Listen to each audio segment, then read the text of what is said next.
Next देखो part 2, relation R in the set N.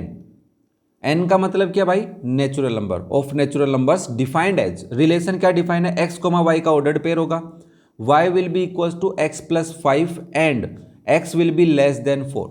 हमने कहा ठीक है भाई, मतलब सेट के अंदर फिर से एलिमेंट कम है। कैसे कि x की वैल्यू लेस देन 4 बोला मेरे को, और y will be equal to x plus 5। इस बात से थोड़ा सा मैंने समझने की कोशिश की कि ऑर्डर्ड पेयर के अंदर y सेकेंड एलिमेंट है, वो पहले एलिमेंट से 5 ज़्यादा है, 5 ज़्यादा है, मोर 5। समझ में आ रही क्या बात? मैंने देखो ये बात तुम्हें रिलेशन को समझना जरूरी है, क्या कहना चाहता है। तो आपने कहा सॉल्यूशन में relation from N to N है, हमें गिवन है natural number to natural number, और रिलेशन की डेफिनेशन क्या है? x comma y such that y will be equal to x plus 5 and x की वैल्यू लेस देन 4 है। मैंने कहा यार x की वैल्यू बताओ कौन कौन सी ले सकते हो, कहाँ से लाएंगे? नेचुरल नंबर से लाएंगे, क्योंकि रिलेशन किस पे डिफाइन है? आपने कहा नेचुरल नंबर पे डिफाइन है, तो मैंने कहा x की वैल्यू नेचुरल नंबर से आएगी, क्योंकि पहला एलिमेंट भी n से निकल के आएगा, दूसरा एलिमेंट भी किससे निकल के आएगा? n से। ध्यान से समझना इस चीज़ को, बड़ी गहरी बात बता रहा हूँ मैं तुम्हें। तो आपने कहा x की वैल्यू लेस देन 4, 1 2 3, यही 3 नंबर है जो नेचुरल नंबर है और 4 से छोटे हैं। आपने कहा वेरी गुड सर। मैंने कहा x की वैल्यू अगर मैं 1 लूंगा तो y की वैल्यू क्या आएगी? तो आपने कहा x की वैल्यू 1 लोगे तो y की वैल्यू आएगी इस कंडीशन के अकॉर्डिंग 1 प्लस 5 इक्वल्स टू 6। तो आपने कहा 1 कोमा 6 का ऑर्डर्ड पेयर बनेगा। मैंने कहा वेरी गुड। अगर x की वैल्यू 2 लोगे तो y की वैल्यू क्या होगी? 5 ज़्यादा, 2 प्लस 5 7 हो जाएगी। तो आपने कहा 2 कोमा 7 होगा। अब देखो 1 कोमा 6 ऑर्डर्ड पेयर रिलेशन में है कि नहीं? आपने कहा देखो first element natural number, second element natural number. उसने ये नहीं कहा y की वैल्यू क्या नहीं लेनी तुम्हारे को, 4 से कम या ज़्यादा लेनी है, नहीं। उसने कहा x की वैल्यू क्या लेनी है तुम्हें, 4 से कम लेनी है। फिर आपने कहा चलो x की वैल्यू 3 भी डाल सकते हैं। मैंने कहा यस। तो y की वैल्यू हो जाएगी 3 प्लस 5 दैट विल बी 8। तो आपका ऑर्डर्ड पेयर बन जाएगा 3 कोमा 8। क्या ये तीनों ऑर्डर्ड पेयर समझ में आए क्या? तो आपने कहा ओके, हम यहाँ से रिलेशन को ऐसा लिख सकते हैं क्या? 1 कोमा 6, 2 कोमा 7 एंड 3 कोमा 8। मैंने कहा यस ऑब्वियसली लिख सकते हैं। क्लियर है क्या यहाँ तक? और देखो इसको इस पार्ट के अंदर एक बहुत बड़ी बात छुपी हुई है जो तुम्हें लास्ट में समझ में आएगी कि ये बात तो समझनी जरूरी थी, हमें पता ही नहीं था, कई बच्चों को नहीं पता होती है। नाउ मुझे क्या करना है? मुझे reflexive, symmetric and transitive check करना है। तो मैंने कहा 4 रिफ्लेक्सिव। रिफ्लेक्सिव की कंडीशन क्या है? रिफ्लेक्सिव ये कहता है कि रिलेशन जिस सेट पे डिफाइन है, नेचुरल नंबर पे डिफाइन है क्या? Yes sir. नेचुरल नंबर के सभी एलिमेंट्स, नेचुरल नंबर का जो सेट होगा उसके अंदर जितने भी एलिमेंट्स होंगे सभी के डबलेट्स किस में होने चाहिए? रिलेशन में होने चाहिए। मैंने कहा ऑब्वियसली। तो आपने कहा देखो सर 1 कोमा 1 रिलेशन में नहीं है बट नेचुरल नंबर में होता है। मैंने कहा हाँ भाई। तो 1 कोमा 1 अगर रिलेशन में नहीं है तो आर क्या है? R is not reflexive.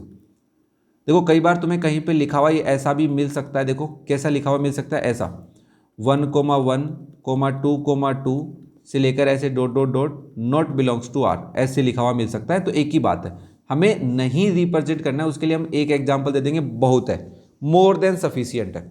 अब बाकी आपके टीचर पे डिपेंड, अगर वो खुश नहीं है तो कुछ नहीं कर सकते हम। जिस सेट पे रिलेशन डिफाइन था उस सेट का एक एलिमेंट हमने पकड़ा और उसका डबलेट इसमें नहीं है, तो हमने कहा ये रिफ्लेक्सिव भी नहीं है। हमने कहा चलो सिमेट्रिक चेक कर लेते हैं। तो हमने कहा 4 सिमेट्रिक। अब सिमेट्रिक कब होता है? तो मैंने तुम्हें बस समझाने के लिए लिख रहा हूँ, ध्यान से सुनना।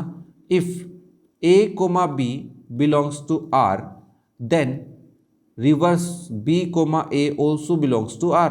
अगर a कोमा b कोई दो एलिमेंट्स का ऑर्डर्ड पेयर है, वो अगर रिलेशन में है तो उसका उल्टा भी उसमें होना चाहिए। मैंने कहा चलो 1 कोमा 6 को ही पकड़ते हैं सबसे पहले। 1 comma 6 belongs to relation but इसका रिवर्स 6 कोमा 1 है, वो रिलेशन में है ही नहीं।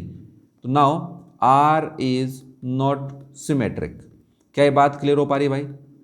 अरे हर क्वेश्चन को ऐसे आराम से समझाया जाएगा पूरे बेसिक पार्ट्स के साथ, टेंशन की कोई जरूरत नहीं है।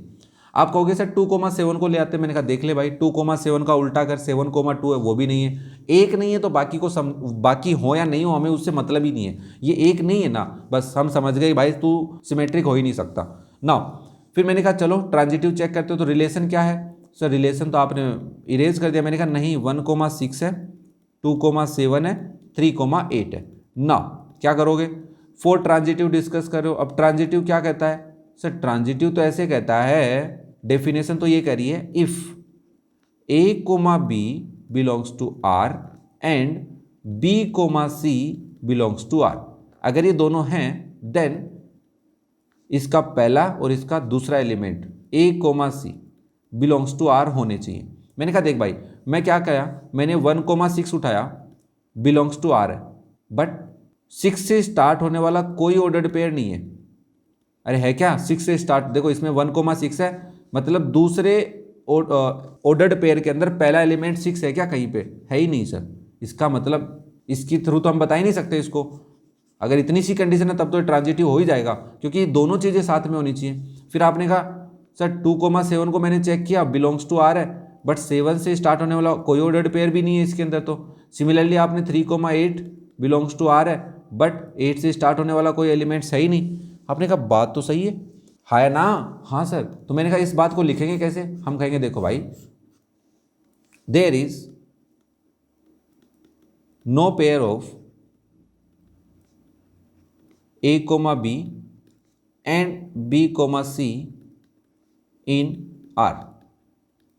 ए कोमा बी है बट बी कोमा सी के दोनों pair, no pair of a comma b and b comma c. मैं दोनों बातें एक साथ बोल रहा हूं, मतलब दोनों चीजें इस रिलेशन में नहीं है। Therefore R is transitive. अच्छा हाँ, ये बात तुम्हें समझनी जरूरी है। कई बार तुम कंफ्यूज हो जाते हो कि सर ए कोमा बी और बी कोमा सी, ए कोमा बी तो दिख रहा है, सारे होते हैं यार ए कोमा बी, तो बी कोमा सी भी होना चाहिए। तब तुम बोल सकते हो कि ए कोमा सी भी किस में होना चाहिए, रिलेशन में होना चाहिए। तो मैंने तुम्हें दूसरा पार्ट भी किस कॉन्सेप्ट के हिसाब से बता दिया, रोस्टर फॉर्म के हिसाब से। अब हम जैसे जैसे आगे जाएंगे हम रोस्टर फॉर्म को छोड़ते जाएंगे, किसकी हेल्प लेंगे, सेट बिल्डर फॉर्म की हेल्प लेंगे, और उसी के बेसिस पे हम transitive, symmetric and reflexive show करने की कोशिश करेंगे कि रिलेशन ये है या नहीं है। ओके, क्लियर है? तो बच्चा ये था आपका पार्ट सेकेंड।